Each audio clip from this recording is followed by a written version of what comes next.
Songwriting royalties. These can be super confusing and overwhelming if you're starting out as an artist, but there are two main ones that you need to understand.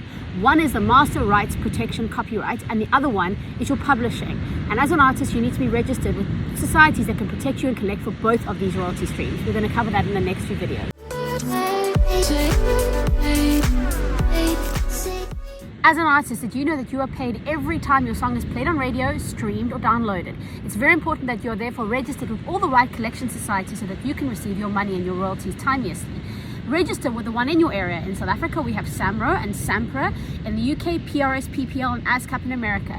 Make sure that you're registered properly. It's a little bit of admin. It'll take a couple of days out of your life, but once you have all your songs uploaded, your royalties will flow seamlessly to you and you will get paid as an artist. And this can be significant money, especially now during COVID.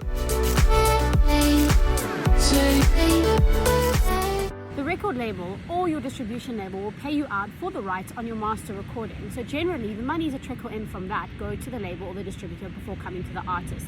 It's very important that you understand when you're signing a label deal if you are getting an artist deal or distribution deal, because it very much depends on where your splits are going to be as an artist.